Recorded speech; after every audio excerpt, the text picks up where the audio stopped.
That was it. That was quick. Welcome. Are we on currently? Yeah, we're on. We're on. We're on. All right. Sorry about that, guys. Welcome to Wrestling Talk Now. This is a special remembrance episode of Bray Wyatt. Um, we had gotten the unfortunate news last Thursday via Triple H, who had posted a tweet of Bray Wyatt passing away at the age of 36 years old.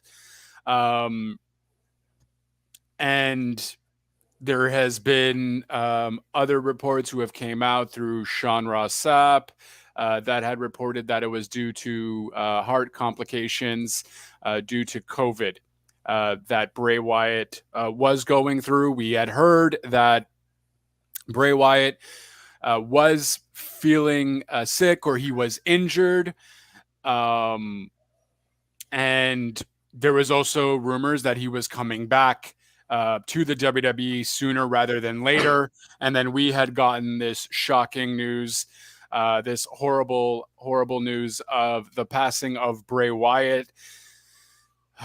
So we are here to talk about our best moments of Bray, of his entire wrestling history, because it is highly unlikely that we are going to see someone with such a creative mind for the wrestling business as Bray Wyatt. So we are here to remember Bray, uh, remember him as a human being, and also remember him as a sports entertainer.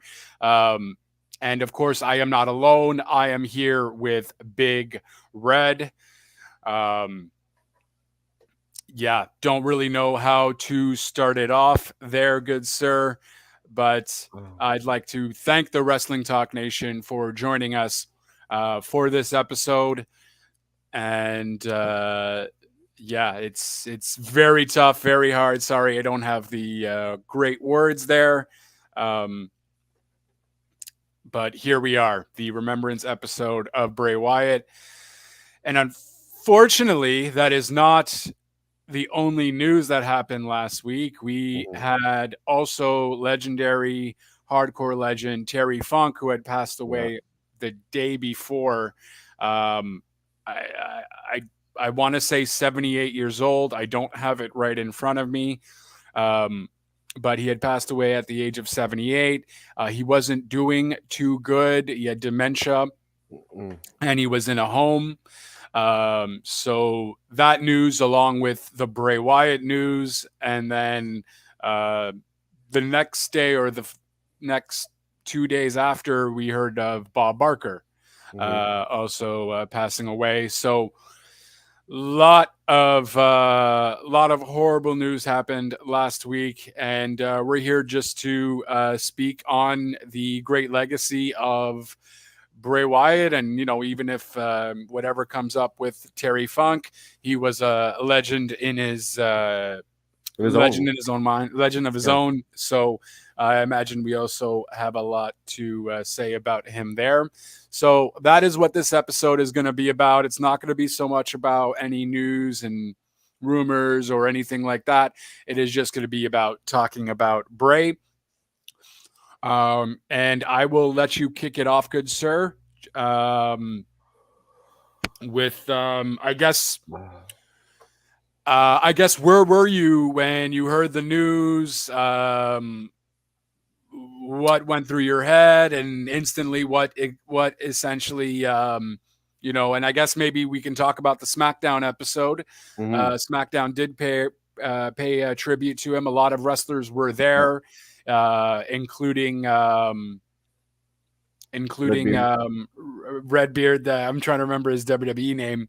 Braun Strowman and yeah, I guess we'll go with Redbeard because the other one. Uh,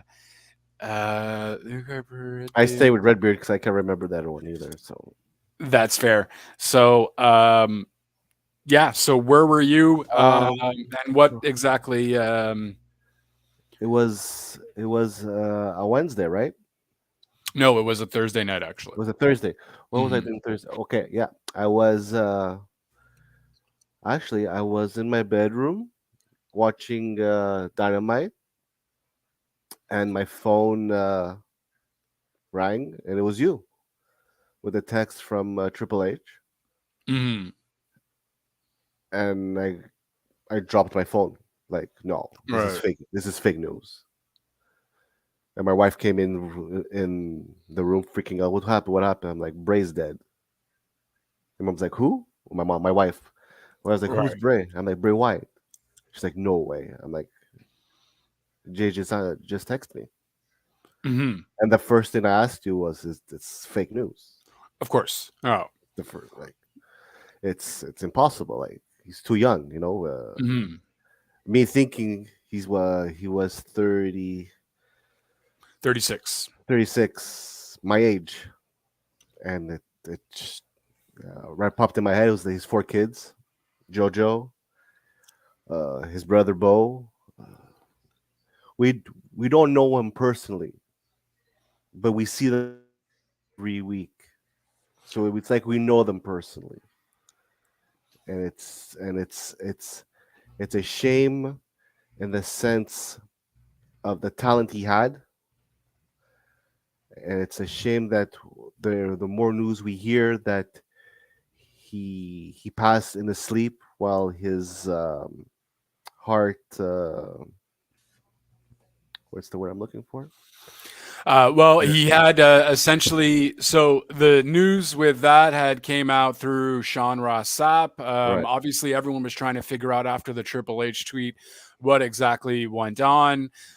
Triple H mentioned to obviously respect the privacy of Right. the Rotunda family and all that. So, but we got news about an hour later of Sean Ross Sapp, who was able to report.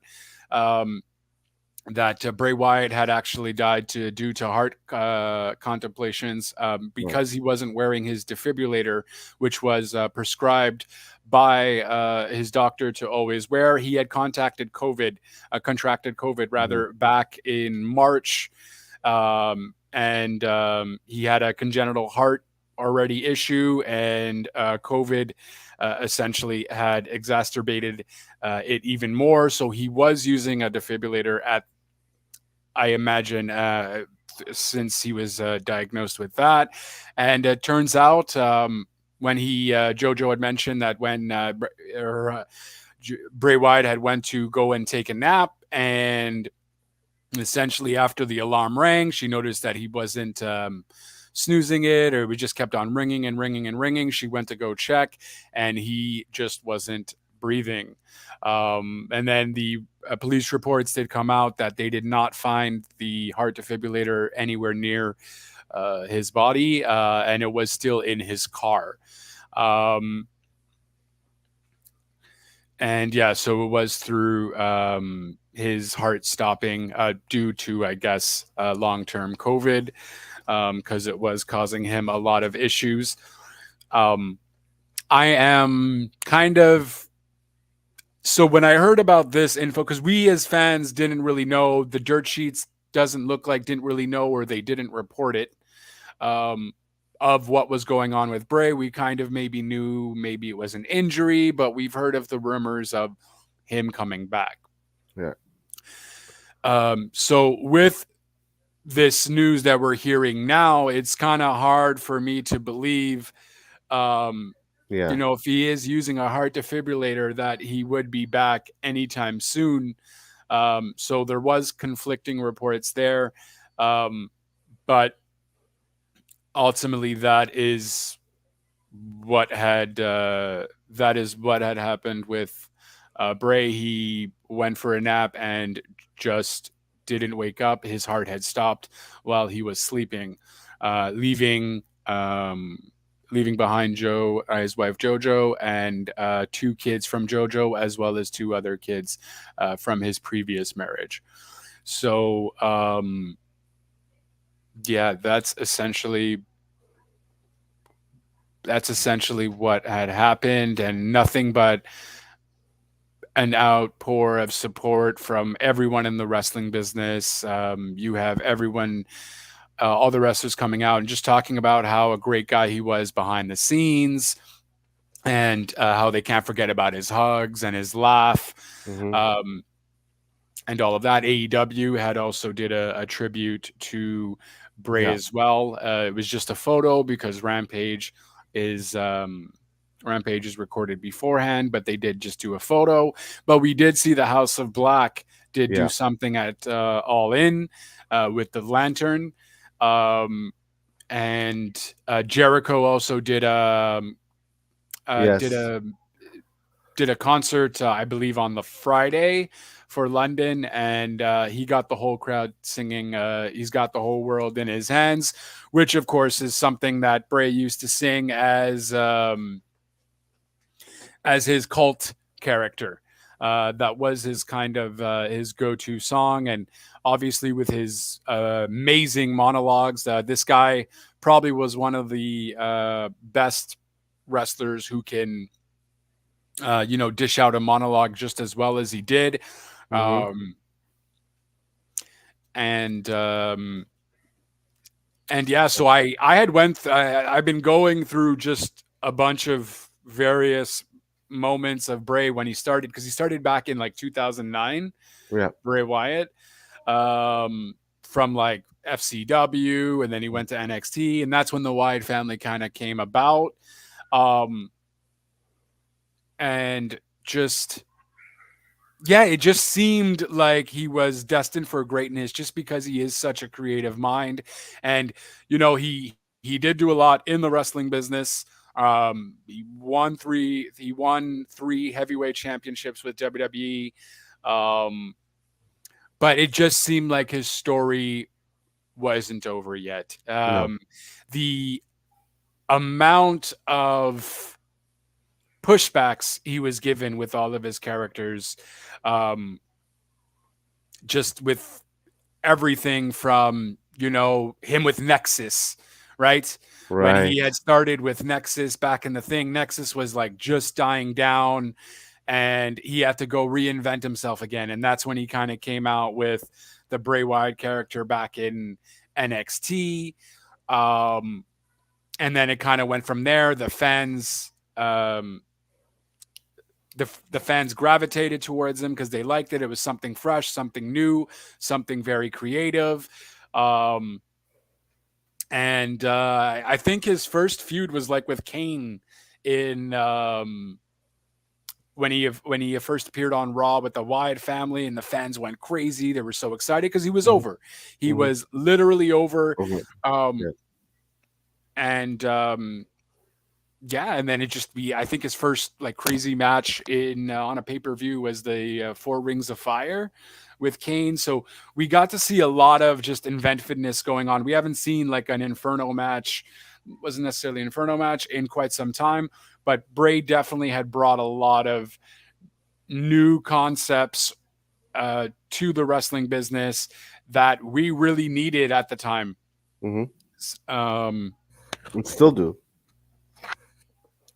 and still do. And he was kind of the first persons with the whole cinematic, right? We went all Right. cinematic with the COVID era and the Thunderdome and all that because that's kind of what they had to do. Bray was essentially one of the first people to do it. Um, with Randy Orton, I don't necessarily wasn't necessarily the greatest cinematic match, but it was something different. You're not gonna like everything that everyone does, but that's just the wrestling business, right? Mm-hmm. Um, but yeah, so I mean, the Bray Wyatt has went through so many changes with changing his character because it was off and on, even when he faced the Undertaker, right? Like Right. everyone thought he should have won that match against Taker. It was just after Brock Lesnar had beat him. Uh, and Bray Wyatt was given this awesome chance to beat The Undertaker. We were all like, yes, this is going to be the passing of the torch moment. And that didn't happen. So Bray had to like reinvent himself again and all that. So the guy was literally synonymous with the slogan, never give up. Because anytime WWE had gave him something or he had created something and WWE had kind of pushed it to the side, he just kept on going. His creative mind just kept on going and say, okay, well, let's try this. We had the Cult Wyatt. We had the Swamp Riot. Wyatt. We had the Fiend, obviously, the Firefly Funhouse. Before the Fiend was invented, this guy just wasn't about wrestling. He thought wrestling was really a work of art, and that's how he treated it as, So I don't doubt that he gave a lot of motivation to a lot of our fans out there to be more creative and do a lot more Mm. things with what and what you can do, and to push yourself further and further and further, because essentially that's what Bray had to do in the wrestling business Yeah. to get recognized. And I will shut up now and let you talk for a bit, Mm. because No, you could go ahead. I was listening. no, I know you were listening quite intently, I see. But no, so what, now that we are talking about Bray being in the WWE, what kind of was your go-to moment? What's a moment that does stick out um, to Um, you? Either a wrestling match, a segment. well, there's a lot. Like there's a lot. There's the first one pops in my head is when he won his first title reign in the chamber, Right. Yeah. and we finally said finally because we Hmm. thought we believed that he should have got it sooner than For sure. later. And then the other one is when he got released. Excuse me. When he got released, we were all in shock that Right. Yeah. that that Vince at that time, it was Vince who would let a genius and uh, just let go a genius, and we thought straight ahead, oh, he's gonna go to AEW, he's gonna go back, he's gonna go to AEW, but he didn't. It took a few months, and there's a lot of people that came back from the release of that list of releases, but the most that we wanted back was Bray, and I, I could say I was so excited when he came back, and then he left in a short few months later. He left, and which sucks. Yeah, we got to. Okay, guys, I don't know why the Facebook thing isn't working, but maybe if you don't mind, put your name right on the side there so we do know. Otherwise, Facebook user looks weird. Such a shame. He was a very nice guy when Justin and I met him. This is probably Mike. When Yeah, I met him again the next day, we chatted about how much I loved his promos and how I forgot I was watching wrestling during his intense promos. Yeah, so essentially, Bray Wyatt's last match was on the SmackDown at in Montreal. Uh, it was a yeah, dark match after SmackDown, technically, yes, and and then we had met him. Yeah, we had met him that night afterwards when we went to go meet him. I have a picture with him. It's on my profile picture there.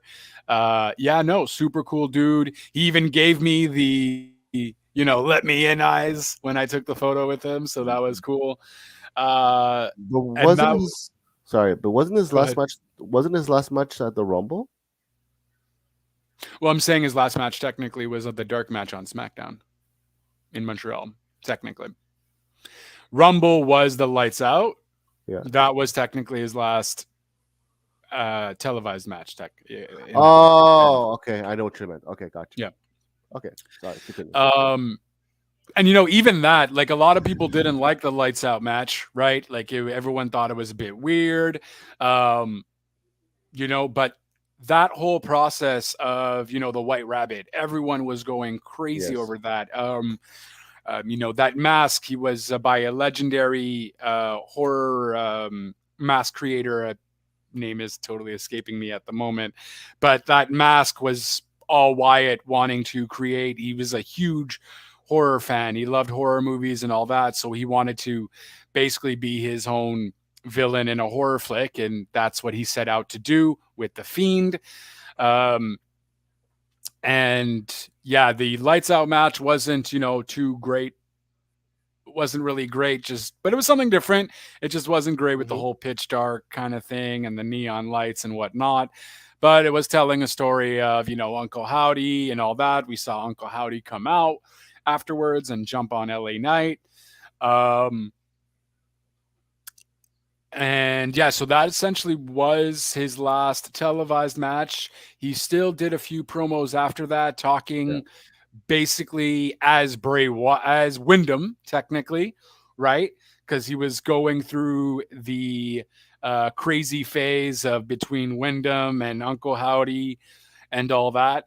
So I with he's obviously he still had his great monologues that he did do there. He could talk on the mic, but you can really tell with some of the newer promos that he was doing, a lot of that came from the heart. That he wasn't feeling great, Hmm. and he was depressed, and the fans had um, gave him a lot of love, and he appreciated it, and just I cannot begin to even try and paraphrase the words that Bray uses, but he was just phenomenal on the mic.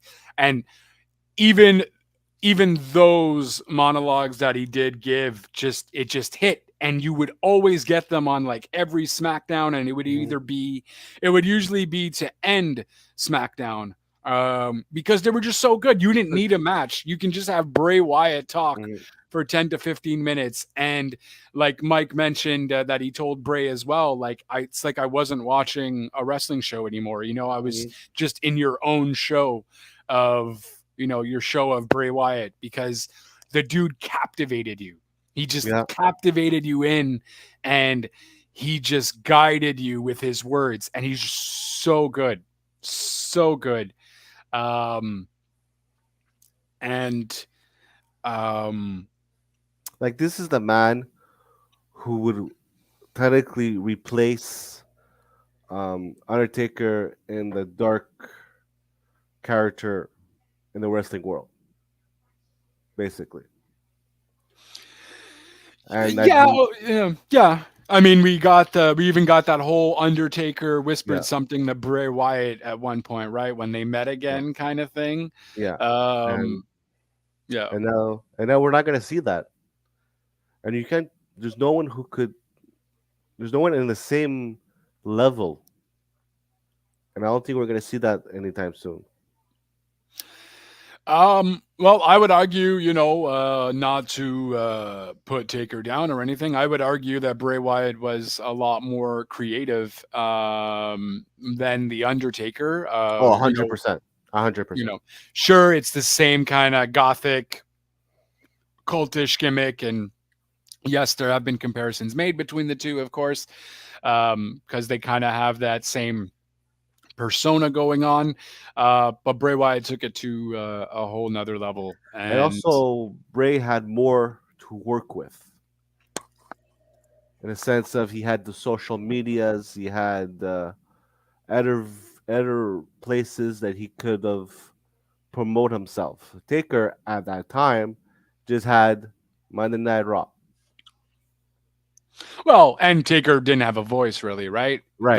whole thing about him was essentially that's what makes them complete opposites, right? Taker didn't use his voice.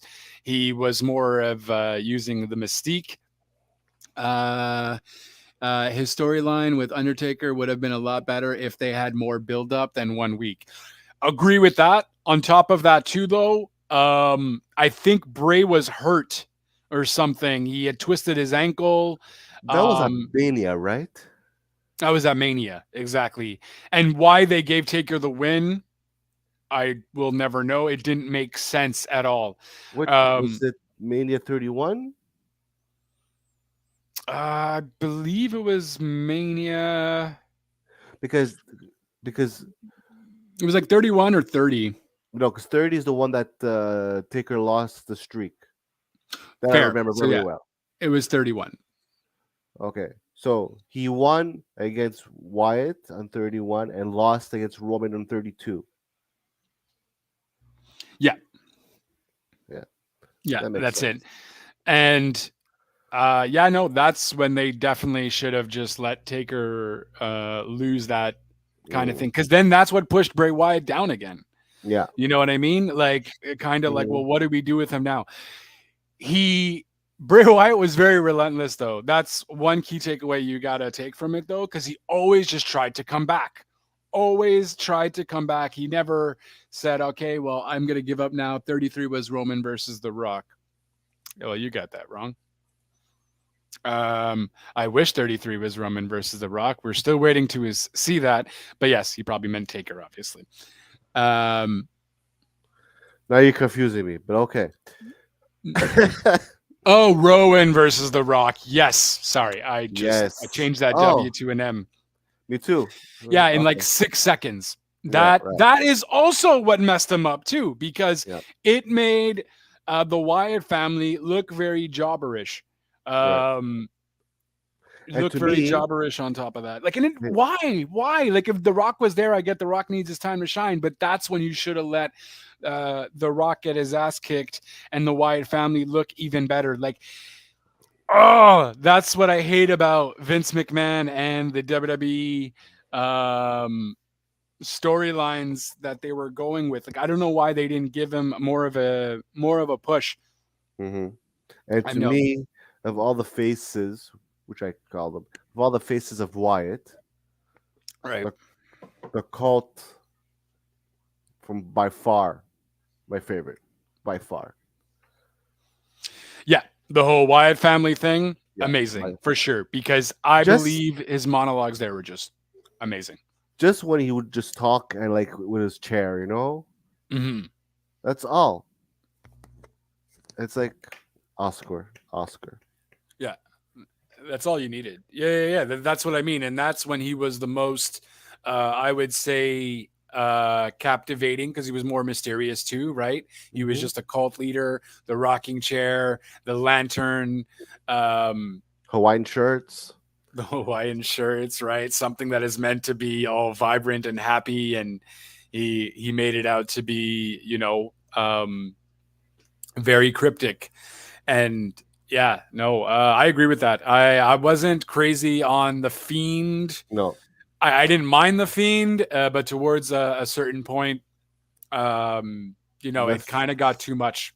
I didn't like the fiend. I didn't like the happy house, whatever you want to call it. Firefly Funhouse. Yeah. I didn't mind that. I didn't. But the key to take away from it, though, he was able to adapt. You know Yes, what I of mean? course, 100%. So he was able to adapt with. He was so creative. He was able to adapt and switch up characters anytime WWE kind of wasn't giving him the opportunity to go further with it. Um, obviously with the Firefly Funhouse, and then also having um, Alexa Bliss as part of that, him being alone for a bit without the Wyatt family, then them recreating the Wyatt family with Braun Strowman, and then of course the Fiend character completely coming into play. Um, All right. yeah, okay, you still has the same thing there. Yeah, I would and one match, if you can call it a match, that kind of really gave that everyone's really gonna remember just for its creativity, and it could almost really be its own segment itself. Was obviously the match that he had with John Cena at oh boy, WrestleMania 34, the cinematic match I'm referring to. Yeah, I know what you're talking about. Um, that was just I believe, I believe we, crazy I creative. believe, I believe we had arguments about that. Oh, you didn't like that? I did. I find it was a waste of time. Okay. But that's me. I don't. Yeah. I'm not crazy about the cinematic stuff. Fair. Yeah. It could have been great.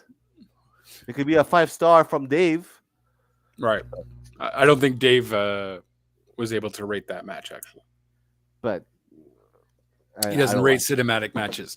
But yeah, but a lot of people did like it. Obviously, you're not going to like everything. A lot of people did enjoy that. A lot of people still talk about that cinematic match to this day, just because he had brought everything into it, right? From, Right. Cena being Eric Bischoff, or Mhm. was it? I think Cena was Eric Bischoff. To just including a lot of old school WWE stuff into that whole match. We saw him do that with the Firefly Funhouse. Mhm. Um, the Rambling Rabbit was a take on his Wyatt family character, because a lot of fans would say that he would just ramble on with his monologues. Mhm. What's the other? Vince with the horns with the old jacket. Well, Vince with the horns, of course. That's just alluding to Mhm. Vince not allowing him to give him certain creative Mhm. control at some point, and then what was it? Harris the pig, I believe. That was off Husky Harris, Mhm. his old character, and Mhm. also Mercy. Oh wow, Mercy, because his character was also based off of Waylon Mercy back in the day, who kind of had the same thing with the Hawaiian shirt. He was kind of a cryptic monster, was nowhere near what Bray Wyatt did, but that's where Bray Wyatt took. That's where Bray Wyatt took stuff from. He kind of took stuff from Waylon Mercy, and he also made that into a puppet figure Okay. as well for the Firefly Funhouse. Um, I can't. Why am I not remembering the puppets? But all of the puppets that were there just weren't just to be there. It was a callback to his older gimmicks, and so obviously, and then Bray being there in the Firefly Funhouse was his new gimmick, and so on. Mhm. It was just a creative, all that to say, just a real creative mind for the business, Mhm. and um, obviously so super young, and we should have seen Bray Wyatt do a lot more in terms of like he had so much to offer and still so much still to do, with the Uncle Howdy stuff and all that, and we lost the creative mindscape that he would have given us, in the wrestling business, and it's just very unfortunate. Mhm. Um, yeah. Are we? Do you think? Do we think we're gonna see him at in the Hall of Fame, like now? Because when Eddie passed, they put him right away. But then you have to Yo. also think. You also have to think that Eddie had a long or a much longer career when he Oh no, passed. well, Wyatt's definitely going in the Hall of Fame, anyways, for sure. No, I Yes. don't know. I don't know if this year No, there, no. I but know he's. I know he's going for sure. But I'm saying, you think he's gonna go like this year? I wouldn't be uh, surprised. I wouldn't be surprised. I no. would. I mean, we're I still August, so it's very possible. I would do it Um, if I was yeah, Triple Paul. I mean, it's very possible. So, Yeah. yeah, I mean, for sure. I mean, he's definitely Hall of Fame worthy. Could Hmm. easily go in this year. If he does go in this year, he would be the main person to go. Um, so it just depends what WWE is thinking about who to bring in It's in for Philly, the. so Yeah, it's in Philly. But I mean, it just depends who WWE also has in mind, if they have anyone in mind right now, kind of thing to bring in. So, Echo. Um, and yeah, so no, I almost certainly would think Bray Wyatt would be in. I just don't know. I mean, it's so early still, so it's very yeah. possible that Bray Wyatt might be the headliner for the Hall of Fame. I don't see why not. Hmm. Um. Okay, so you weren't a fan of the cinematic match. What was your go-to match for Wyatt? Um, the whole storyline with him and Daniel Bryan that that the Daniel was a part of the family after. Right. Yeah, that was pretty cool. It was I short know. lived, but it was Should, pretty cool. and I think it should have been a bit longer, but it ended when it ended. But that's that's one of my top three. That's in my top three. Yeah. You? Yeah, I don't recall the Brian Wyatt match. I do recall all the segments. I don't recall the match per se. I remember Brian being in the Wyatt family, Mm-hmm. which I thought was super cool, and I thought they maybe should have kept going with that. Mm-hmm. Um, whew. So a match that comes to mind for Bray.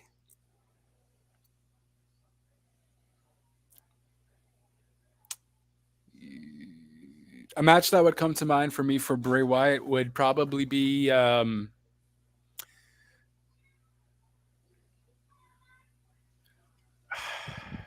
There's so many.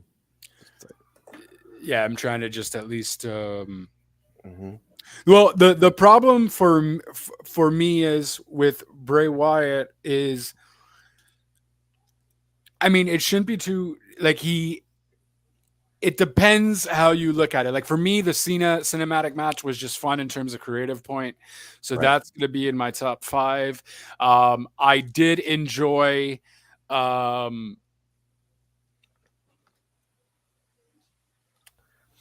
Yeah. yeah, A lot of and people wanted that. that's the thing too. And Wyatt actually started a feud with Finn, right? As well. Yeah. He had started A long one. well, it wasn't Wyatt actually; it was the Fiend that Yeah. started the feud Yeah. with Finn, and that would have been super cool. We did get the Fiend versus Demon, right? No. Technically, we No. didn't. No. That's the only Oh. one that we were missing. A lot of missed Oh, opportunities there for the WWE to have cashed on that. Taker and him, I would love to him winning. see Wyatt and Black. That'd be a crazy rivalry. That would have been, yeah, that would have been very interesting for sure. The mind games and everything. Just a match popped into my head. The match I'm thinking of, it's not necessarily a singles match, but it was the Wyatt family versus the Shield. Yes. That match is coming to my head, and I remember me talking about that match as being like a match of the year Mm-hmm. contender. Mm-hmm. So that is a match that comes into my head as well, and that was legitimately good storytelling as well as just overall great match to begin with. So that I remember that feud being on for quite some time, and that was a fun feud that they did do with the Wyatt. This was, I believe, the original Wyatt family, though, not with Braun yet. No, it was just Harper and Redbeard. Redbeard. I still can't believe we don't know his name. I'm gonna Google it because that is stupid that we can't figure out his name. Blank. Um. Oh, it's um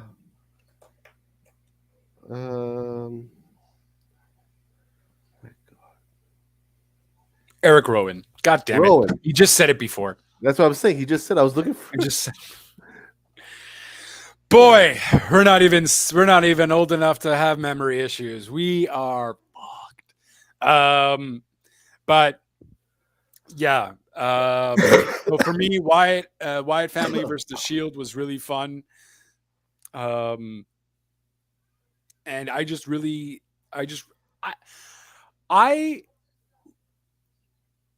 oh Jesus, a match that was god horrible. And this is supposed to be an appreciation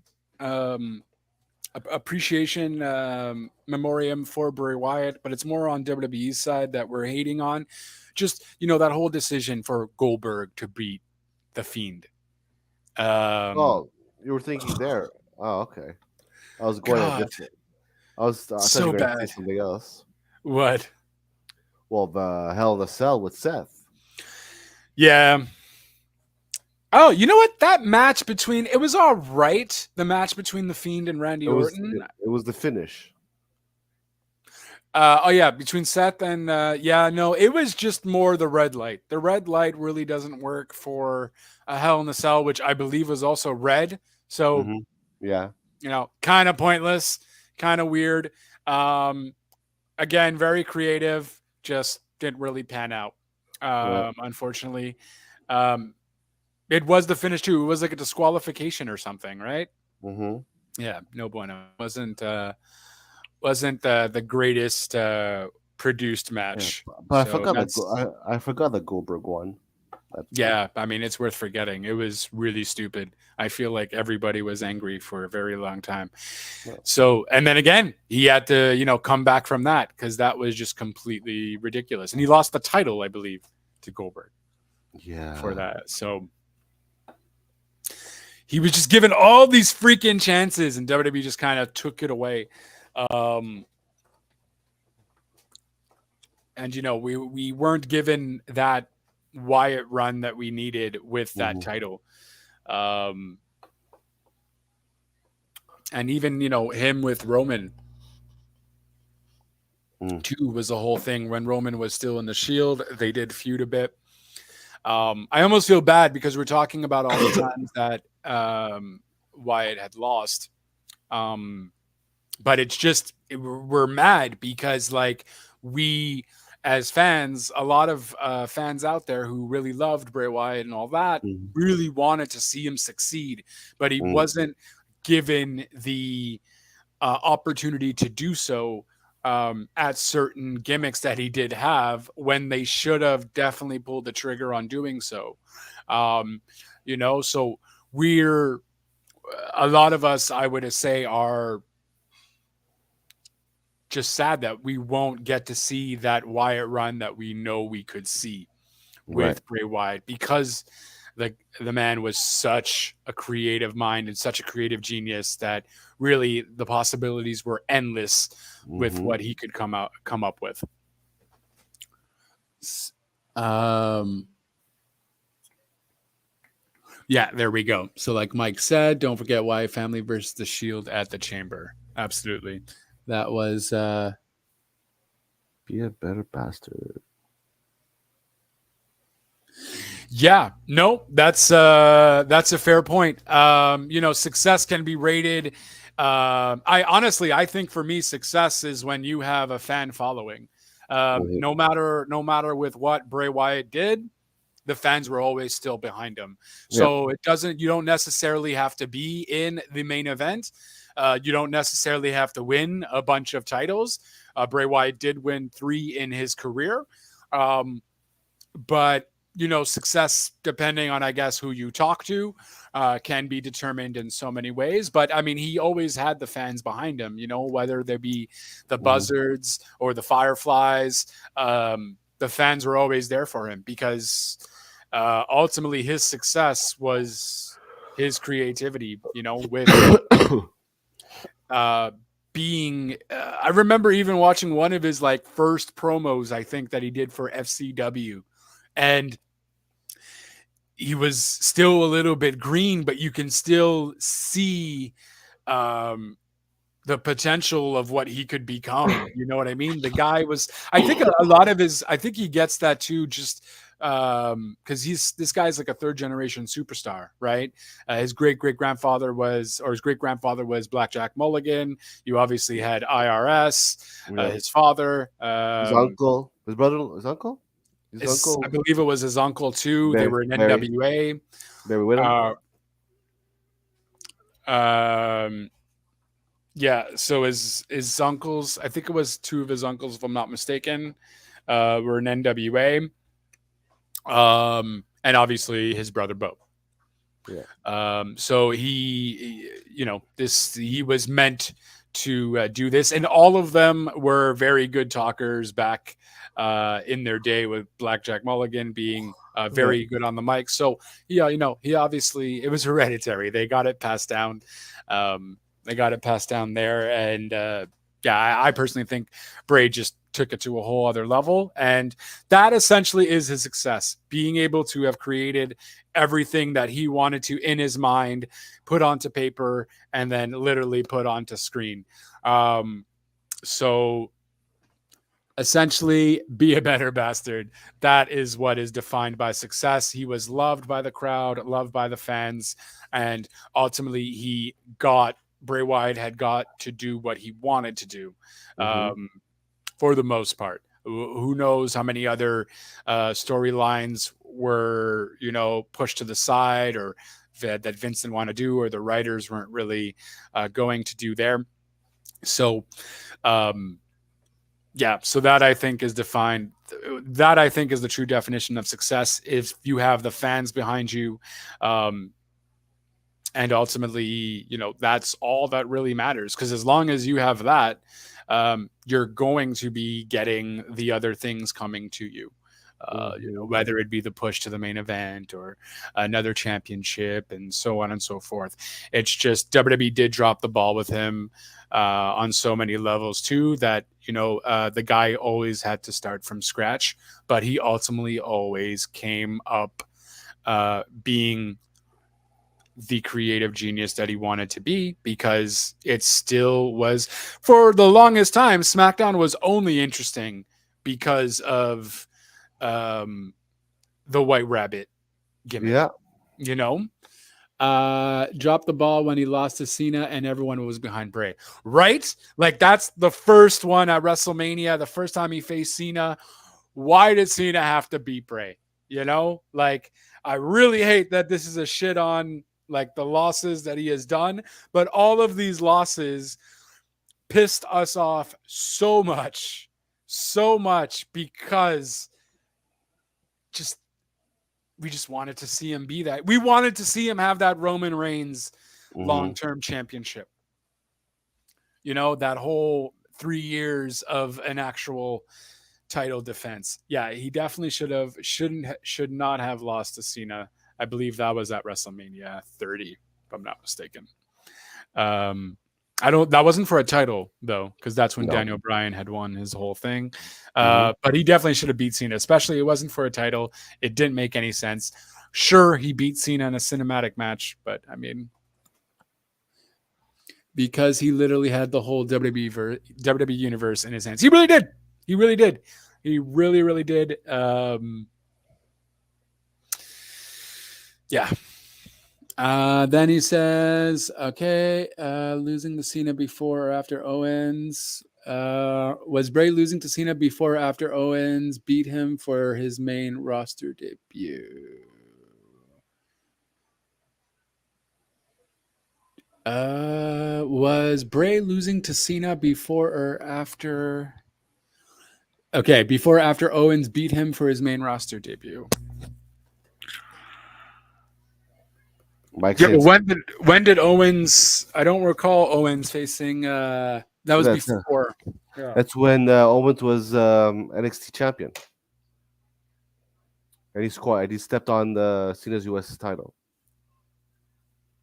Yes, so that would have been before Cena beating Bray. That would have been before that Yeah, when for sure. Owen debuted Yeah. as NXT champion.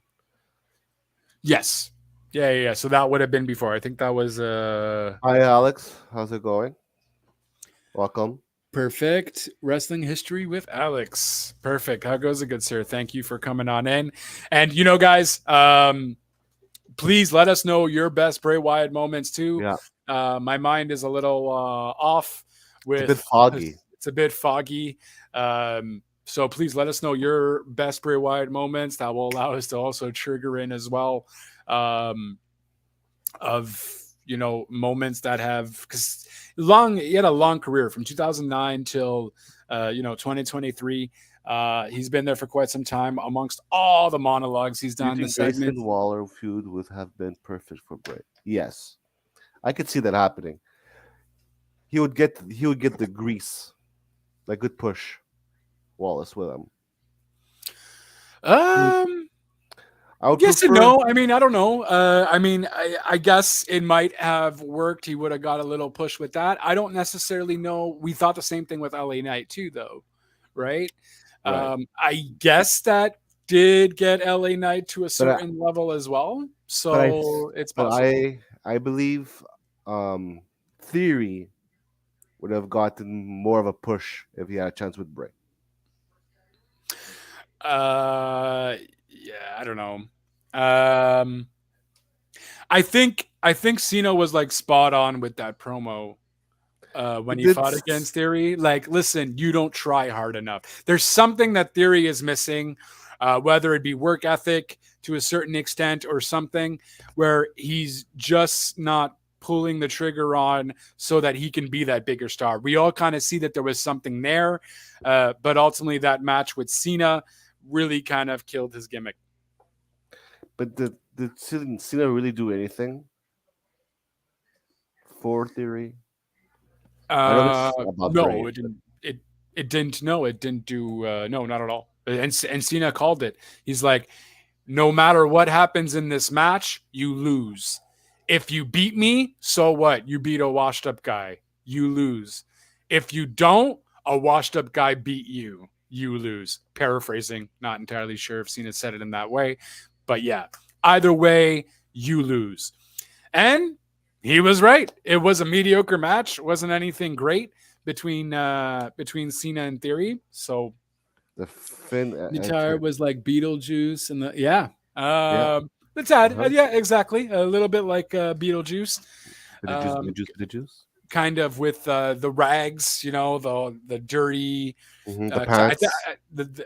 the pants as well, exactly. So Bray Wyatt was a huge. I wouldn't call Beetlejuice a horror film per se, but Bray Wyatt did like the horror genre, and he took a lot of his stuff, a lot of his inspiration from stuff like that. I think one of his first matches in FCW when he was trying out different gimmicks was him with a hockey mask on, right? So thus taking Jason. something from Jason Voorhees from Mhm. obviously Friday the 13th.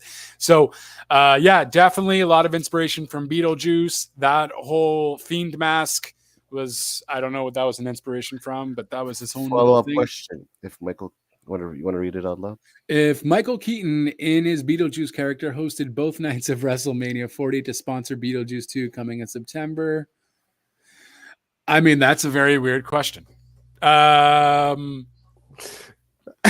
So I'll reread it. Follow up question: If Michael Keaton in his Beetlejuice character hosted both nights of WrestleMania 40 to sponsor Beetlejuice 2 coming in September, what will be his co host of both nights? I mean, I don't know. I guess his co-host would be whoever else is in Beetlejuice 2. Probably the I don't know if I don't know if Winona Ryder's in the second Beetlejuice as well, but probably the Winona Ryder from who is his um, co partner actor from Beetlejuice, the first one. My choice will be Shotzi. All right. Oh yeah, exactly. Yeah, Shotzi. I mean, Alexa Bliss could be good with that too. That could kind of work, and that can kind of feed in to, what Alexa Bliss was doing with Bray, since he did have that whole Beetlejuice get up. Alexa Bliss could work with that because we had all thought Alexa Bliss for the longest time was Sister That's Abigail, Abigail. right? So Which another thing in their storyline that was kind of meh. I think they just went too animated with it. I think a lot of the Fiend stuff, he had pushed the envelope a bit. Some worked and some didn't. But he had to try things. He had to try out, see what kind of, just when you go with the whole. I think just when you had these special, giving him these special powers, it might have maybe ruined the gimmick a little bit for the Fiend. Um, but they tried to do different things, and Alexa having the special powers as well wasn't my cup of tea. It was very early 90s WWE style though, so if you're into the early 90s, that's really what it was an homage to. I also said Bray Wyatt tribute match at WrestleMania 40, Stadium Stampede match, but a different Swamp Stampede match. I mean, yeah, maybe. I don't really necessarily see that happening. There definitely would, I imagine, be some kind of homage match, maybe at WrestleMania. It is, It is quite a whiles away. But I imagine when Alexa Bliss, a lot of speaking of which, a lot of people want Bo Dallas to kind of continue a faction to pay homage to Bray. But I mean, I don't know. I don't know if they want to go that route. Obviously, Bray has the following. Um, I don't know. Do they want to go that route with, what? Look at what happened with the Dark Order, Yeah. and Brody Lee. Um, I don't necessarily know if. I mean, I think people just want to see what kind of happened with Uncle Howdy and all that. But look, it's really tough. Uh, sure, you're paying homage to him, but it might come off as a bit cheesy and a bit disrespectful. So I don't know if they're going to go that route. Didn't they bring in longtime horror writer for the Fiend creator? Yeah, it was. I think he. I think he wasn't. I don't think he was a writer though. Wasn't he just? Yeah, it was Rob something.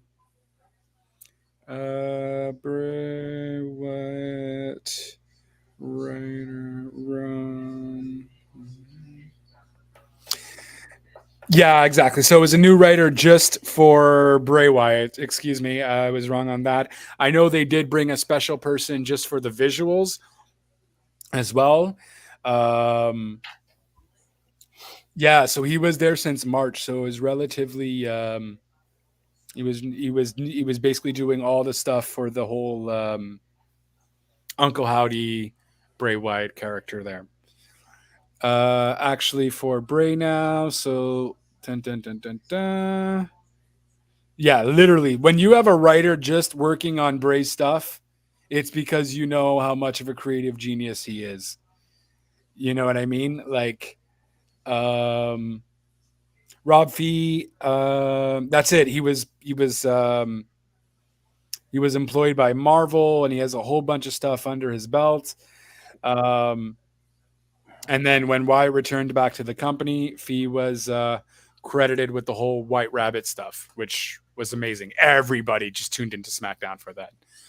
I'd be worried that Bo could get whatever homage over, though Uncle Howdy shirts were in the background during an argument between the Judgment Day. Many are wondering if it was just a one-time thing. Um, I don't know if Bo's going to come back with the Uncle Howdy thing. I don't think you can really continue anything with that. It'll be very hard. Um, it would be very hard. Um, It's something personal that he would do. He was doing with his brother as well, right? So Yeah, so it was something personal. It's a mix. It would be a mixed bag of emotions. Yes, it would be yeah, paying homage. Maybe they would like to do it, so you're still continuing on the legacy of Wyatt, so that could work.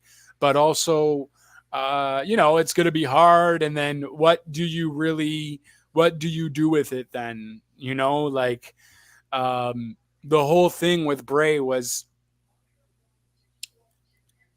just his monologues, right? His monologues were just superior to a lot of WWE wrestlers can even do.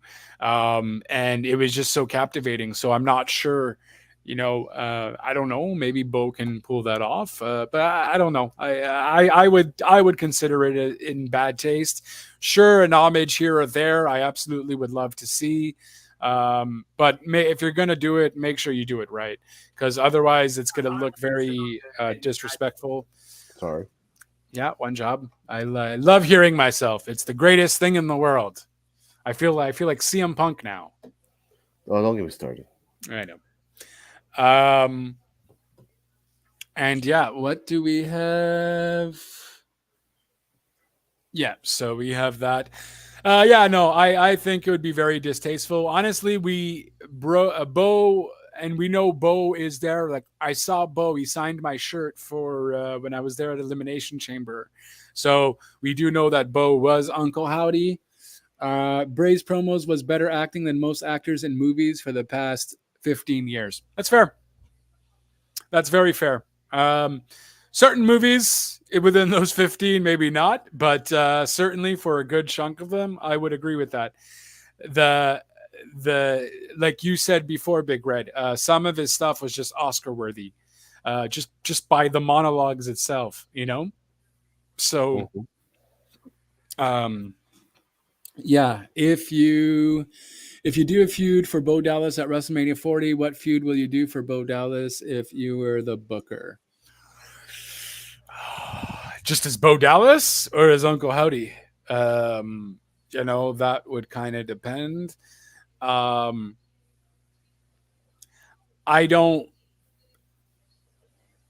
I don't know how, and if Bo Dallas is signed for a long period of time, I don't know how you bring um, Bo Dallas in. Maybe a faction could work. Um, I don't know. We'll just have to wait and see. I don't know how well. Um, like the Wyatt family only worked for such amount of time. It did create um, that spectacle of being a cult, and it worked really well. I don't see how you do it now because there's nothing. He was essentially the leader. Alexa Bliss isn't there. Um, uh, Eric Rowan isn't really there. Braun Strowman isn't that kind of character anymore. So I don't really know what you do with Bo Dallas with a new character created by the mind of Bo. I mean, sure. It's not to say Bo Dallas is, if you watch his YouTube stuff, Bo Dallas is also very creative as well. I'm sure he could come up with stuff. We haven't got to see with what Bo can do. Bo was given a lot of horrible gimmicks, but he did try to make what he could with them with the whole believe. It came off a little cheesy, but we believed to a certain extent, and we kind of did like it, Mhm. and we did want to see what else was going to go on with that. So I don't know. I would like to see Bo back. I think Bo, um, for the matches I could remember, I thought Bo's stuff in NXT was pretty awesome. Mhm. So I would like to see Bo back. It'd just be interesting to see what they would do with him.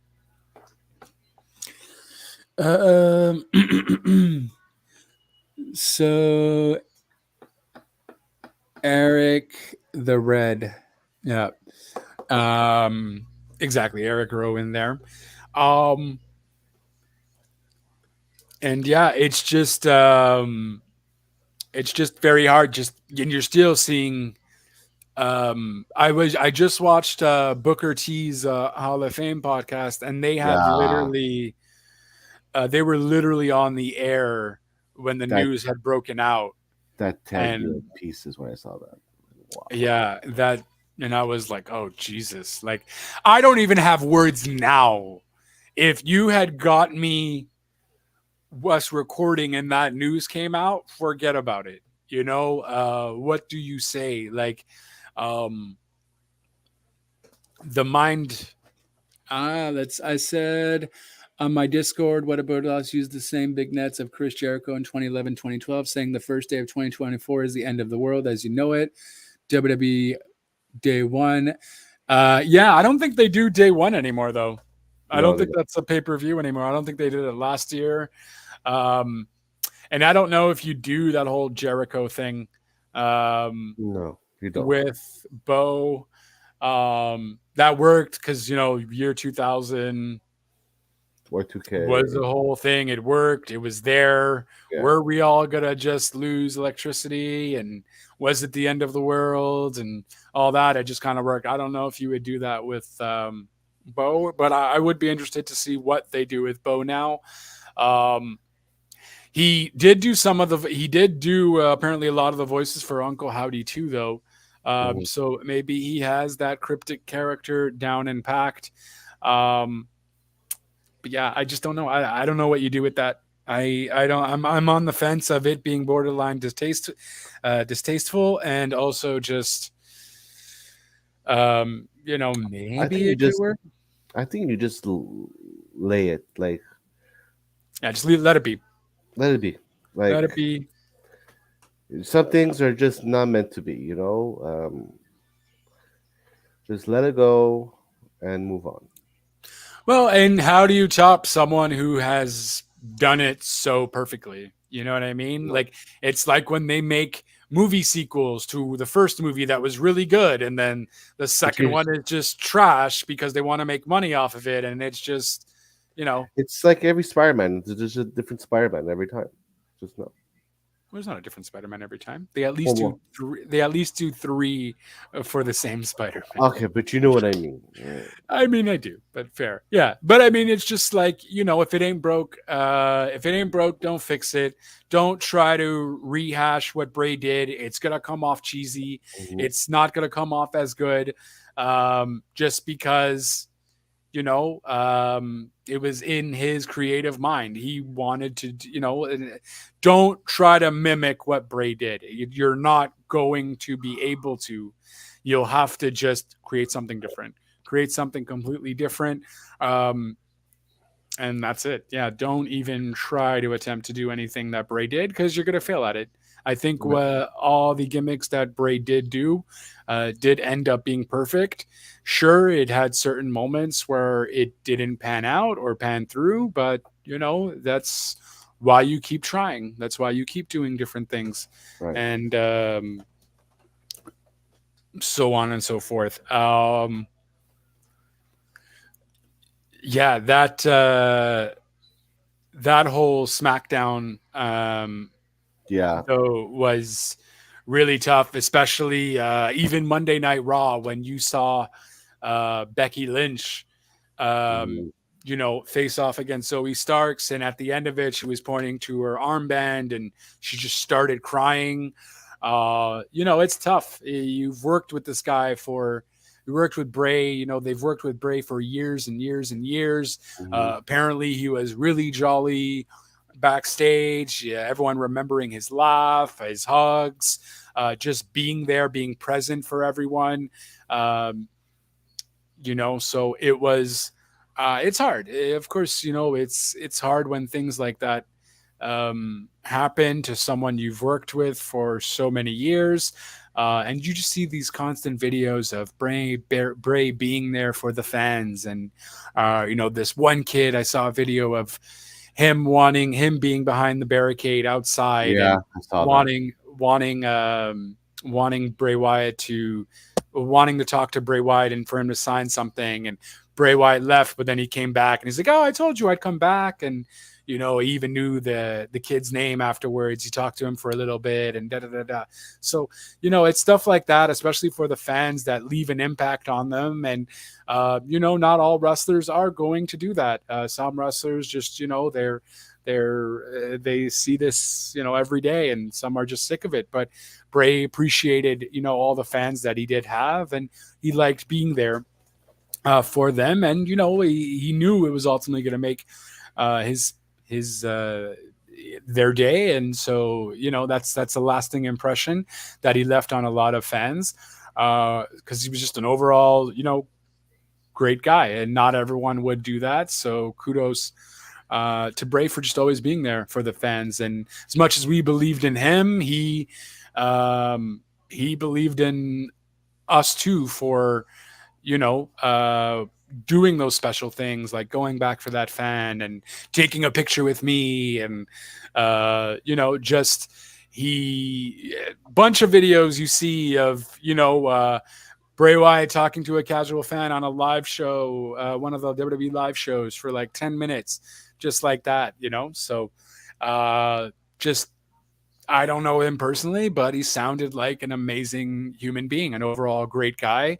Yeah. Um, we have heard about his, you know, depression episodes, his mental health, and you know, I'm sure he at times was going through a lot with that. And the silver lining in this is I am at least grateful that it wasn't due to anything of a mental health sort of thing. Right. Um, you know, Because so that's the first thing that popped in my head. I'm pretty sure many of us thought it was suicide. I didn't want to say it into so many words and not be so blunt, but yes, Wow. We all think it. We're all thinking of it. I know, but you gotta be a little, it's a lot of us were, thought we're thinking because we have heard about his mental health episodes. Mm. Yes, that, hopefully it wasn't anything like that. Um, and it wasn't. Um, so there is that in that regard. But he did pass away due to his heart stopping. Essentially, could be like a heart attack due to complications of COVID. So, yeah, just so there's that silver lining. But it's still so young, 36 years old. Um, it looked like he was getting back into shape. There were, like I mentioned, there was rumors of him going back into or back to return rather to the WWE. So, yeah, I don't. I don't know. I don't know, especially with all that news we heard afterwards. I don't know how he would have returned if he was No, using a heart defibrillator and if all that. But if I mean, if he would, if the rumors were right that he was going to return, I don't see him in action. Probably like a manager or some kind of voice over or no, something. that's fair. That's fair. That's fair. He could just do his monologues and all that. Um, could have done that. Um, and I mean, that would have just been fine. You know what I mean? Hmm. SmackDown was literally the Bray Wyatt show for probably a few months. And he didn't even wrestle. It was just nothing but pure monologues.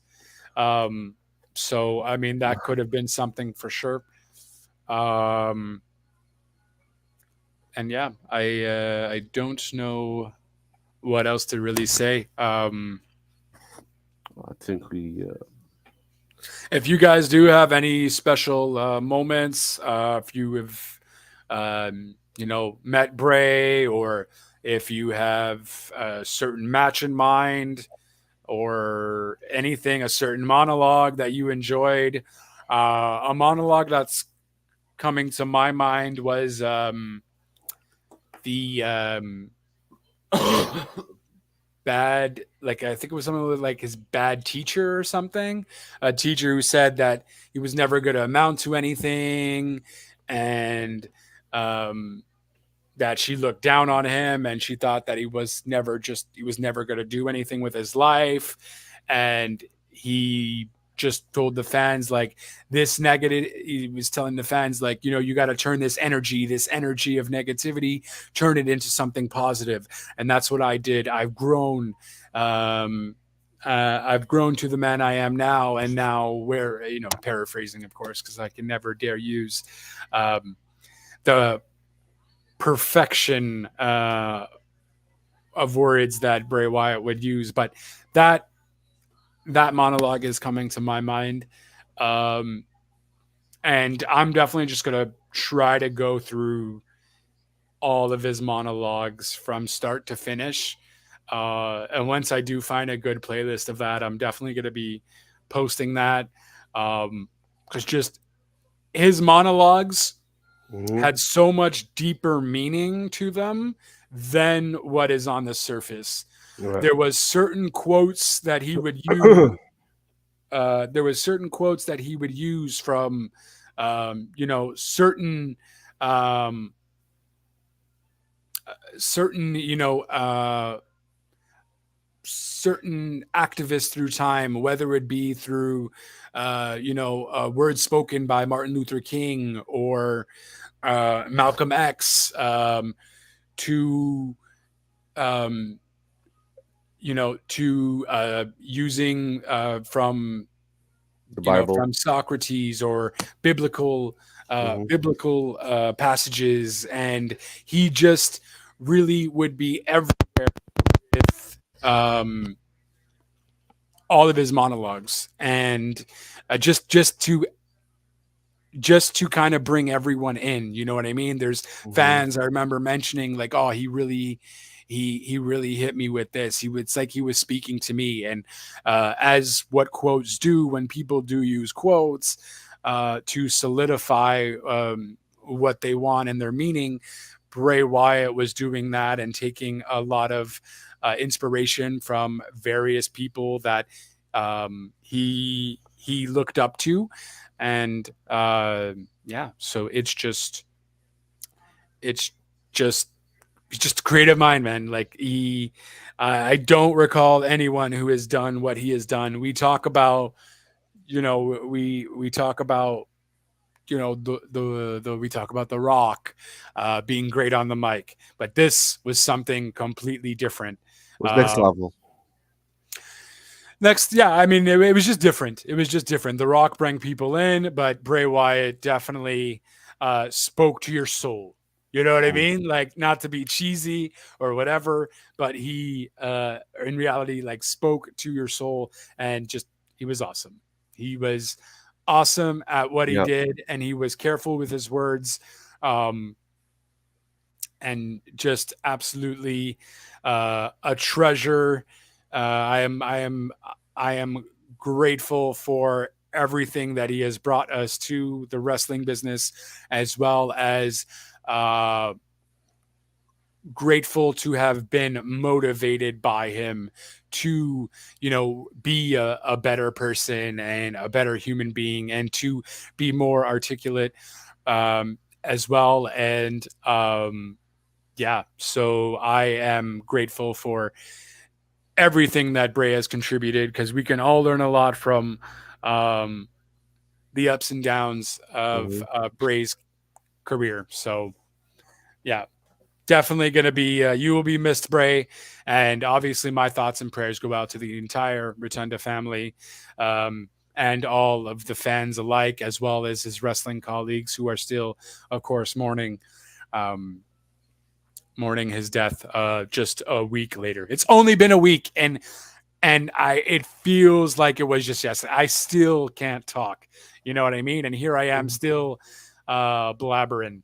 But yeah, what would you like to say there, Big Red? Any other thoughts coming to your head? I'm still speechless. Hmm. Mm. It's still not. I'm still thinking this is a storyline. Yeah, no, definitely not. Yeah. I mean, I that maybe had crossed my mind if a little bit, like, I'd be like, no, that'd be crazy, distasteful to do that. But also, it's Triple H's own Yeah. Twitter. Like, Triple H would not do such a thing.